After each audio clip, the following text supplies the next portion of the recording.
Welcome back to Meg's Mysteries. This story's called Autumn Leaves. October 5th, on this lovely autumn day, the leaves are falling gently all around me, doing nature's dance. As I take a shortcut through the park, I notice the beautiful colors and the songs of nature. In the wind, a cool breeze, and birds are singing their serenade. The crunch of leaves under my foot. What a wonderful day it will be. I was walking to my job at the local coffee shop, Carol's Cafe. I love my job and the people I meet. My best friend, Autumn, also works the morning shift with me. She should be there by now to open it. It's her turn. I worked all last week early, so we take turns. But when I get there, it's still closed, and a lineup of the local customers are waiting patiently. I have my keys, and then I see my boss, Mrs. B, coming in. Customers had called her. "Why isn't the shop open yet?" they said. Mrs. B and I looked around. Autumn always was early on time. So I tried calling her cell phone, no answer. Then I called her home number, still no answer. But how strange, she always answers on the first ring. I think something's wrong. Now a crowd of customers, our locals, are lined up outside, so we have to open now.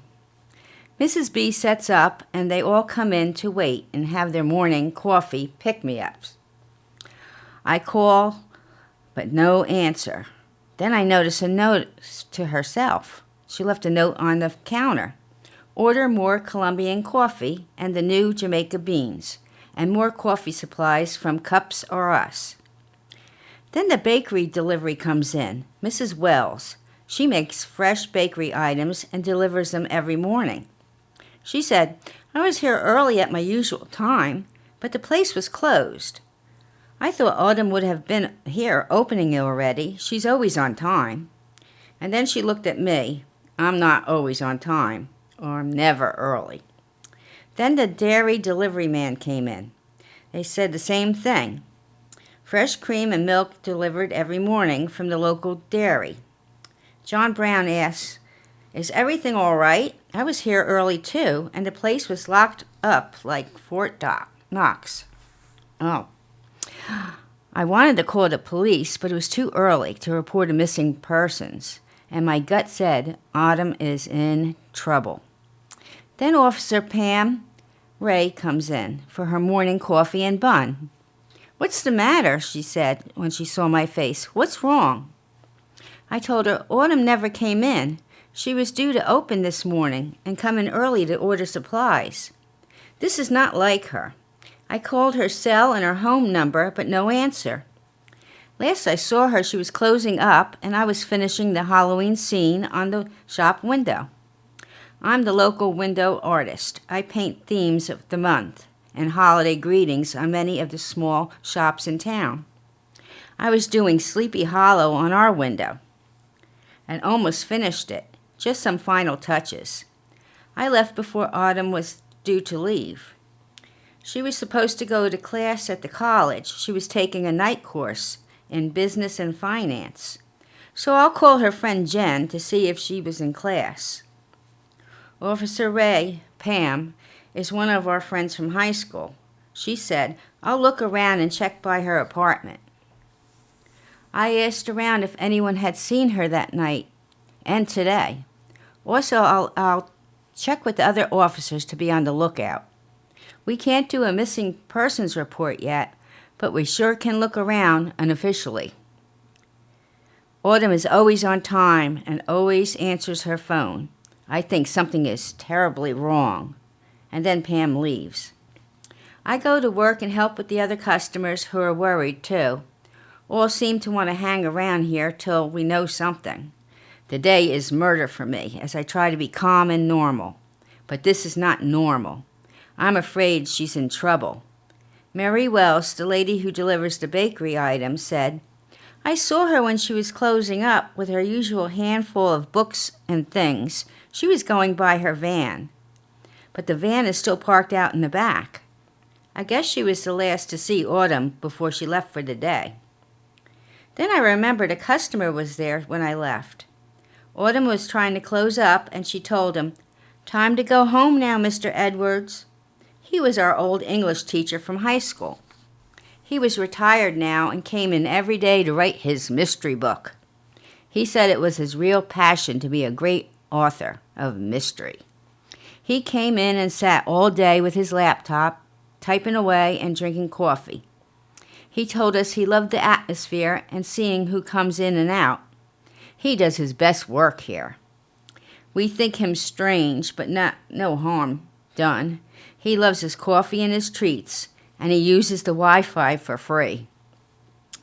I remember I was painting the window outside. I spied on what he was typing. Funny thing, he was coming in for months and typing away, but I only saw the title, "The One," on the page of the computer. Maybe he finished his book and was typing the cover page, so I didn't think anything more about it. He just sat there drinking his cold coffee as I left. Autumn said, "See you tomorrow. Have a great night." I said, "Good and early. Don't forget to do the supply orders." I hope I remember more about that day. That can help.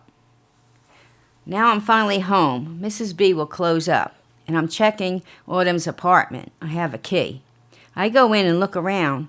It's neat and clean like always, but no sign of her, just like she left for work and never came home.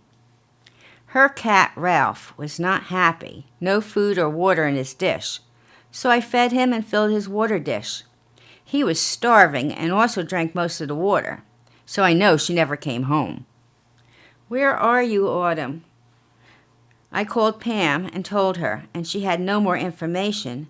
No one saw or heard from her after she closed up.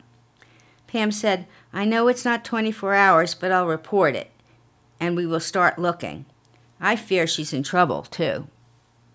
Like I said, it was a beautiful October weather, and everybody in town was getting ready for Halloween season.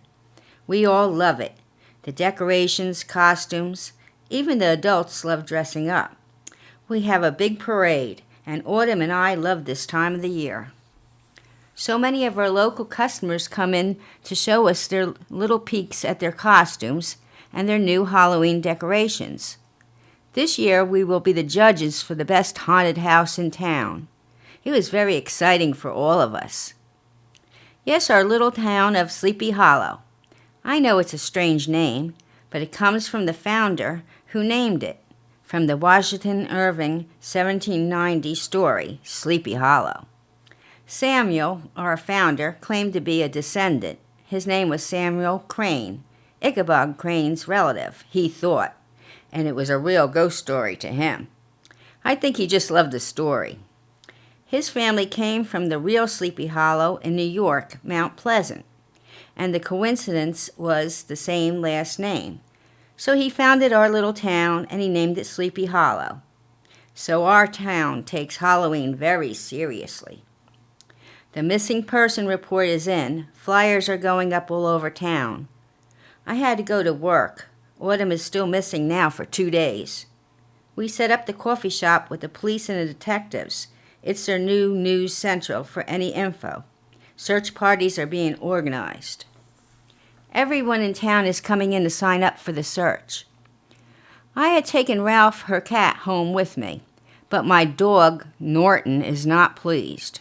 I guess the honeymoon is over before it starts. They fight, and Ralph is taken over. Norton is upset. But I guess he'll have to do, I tell them, until Autumn comes home. Norton, be nice to Ralph, and Ralph, you behave. 3rd day, before I go to work, I walk Norton as usual in the park. I'm in a rush to go to the shop to see if anyone has any more information on Autumn. People were stopping in at all hours. We had the shop open 24 hours. Police and detectives set up there. Someone had to see her. It is a small town, and everybody knew everybody. I'm walking, and I see on the park bench, "Autumn!" I cried, and ran over to her. Norton barked a greeting. But it's not her. The back of her head, a red head, is all I saw. It's a mannequin dressed in Autumn's clothes and her cell phone in hand. Who would do this horrible prank? But it's not a prank. It's Autumn's clothes and her phone. Whoever took her left this to play with us and say, I have her now. I run to the coffee shop. Pam and the other detectives and police are there. I ran with tears in my eyes and told them what I found. Did you touch anything? Pam said. I said, no, I just ran here. Now the whole area of the park was searched and evidence to be tested. Still the locals were on the lookout for her or her body. I hope we find her alive, but this is really getting to me. I stay at the coffee shop and talk to all who came in with any info. One high school kid showed up in costume. He didn't know anything about Autumn missing. You know how kids are, only in their own world. He said, I came in to show you and Autumn my homemade X-Man costume for the parade. Sorry to hear about all this. Poor Autumn, and you must be out of your mind and worry. How can I help? Tim Connor was a sweet kid, and he was so sincere. Tim was a loner and a geek. He came in every day after school, never with any friends. But he loved to talk to Autumn and me. And he used to hang out and do his homework on his laptop. Sometimes draw comic characters for his book he was making. He used to show them to me and wanted my input, me being the local artist. He was an excellent artist and very creative. I guess he liked being here. It was better than going to an empty house. His mother worked all the time, and his father was long gone. He used to say we were his only friends. We both felt sorry for him and gave him a job to do, make a new website for the coffee shop. He was a whiz with the computers. Day 4, Autumn still missing, and the discovery of the mannequin. Now a letter was put under my condo door. Norton was barking his head off when it was slid under my door. I thought Ralph was teasing him again. The cat loves to tease Norton. I said, thanks for waking me up so early, guys. And then I noticed a letter. I put gloves on and I read it. Dear Eve, I have your best friend. I would love to get the two of you back together. We can be happy together again. You are the only ones. Signed, Mr. X. Now we have a big clue. I gave it to the police detectives to be analyzed for fingerprints or DNA. I told them about Tim's costume, the X-Man. Maybe it's a clue. So they pick him up for questioning. He was a loner and said, they were my only friends. I wouldn't do something like that. And my gut feeling was it was not him. It can't be. He told him, I know nothing. I never would hurt her or anyone. His mother and a lawyer were there, and then he was let go, for now, but being watched closely. There was something eating away at me, a memory or something. I went home exhausted, took Norton out for his walk, and then curled up on the couch. Ralph and Norton climbed up with me, and we all slept. I dreamed and then woke up, jumping up with a shock. I remember something. I know what was bugging me now. The teacher, Mr. Edwards, was always there typing away, but no words on the page. Only the one, the title of his mystery. He used to stare at both of us, and then I remembered him at school staring at all the girls all the time. Even Autumn and I were creeped out, but thought nothing of it. It was just old Mr. Edwards. He was the last customer in that day when she was closing up. I hadn't seen him in 3 days when Autumn was missing. So I called Pam and told the others. They never interviewed him. No one seemed to know where he was. He never came by the coffee shop for days, like every other local came in to help. So they checked out his house. He was there, but very nervous when questioned, and didn't want them to come in. So they got a warrant, and he broke down, told his story. I had to. I knew she was the one. I would have taken Eve too, but I never had a chance. While Autumn was closing up, he went to the door and said, may I help you with all those books? And then he used a cloth with chloroform and knocked her out by the van. Put her in his car, parked by the van and took off for home. They found her in the basement, locked in a small room, unharmed but scared to death. She said, "He was crazy. He told me, 'Don't worry, I'll get Eve to come and be with us too. Soon, very soon, and we'll all be together forevermore.'" What a creep. Now the sleepy town of Sleepy Hollow had a real story to tell of a crazy man in our own midst. Well, we're back to normal as we can be. It's the end of October, and it's near Halloween parties and parades, and of course the judging of who has the best haunted house. We'll be staying far away from Edward's house. It was haunted with its reputation of a true horror story, not one we like to reveal and remember. We will try to forget this tale of horror, and we're all looking for our new season. Leaves are changing, colors falling, and new life will be coming from the icy winter. Then spring, and life goes on, and autumn is safe, never to leave us again. I hope you enjoyed this story. Come back for more on Meg's Mysteries. Until next time, enjoy your evening.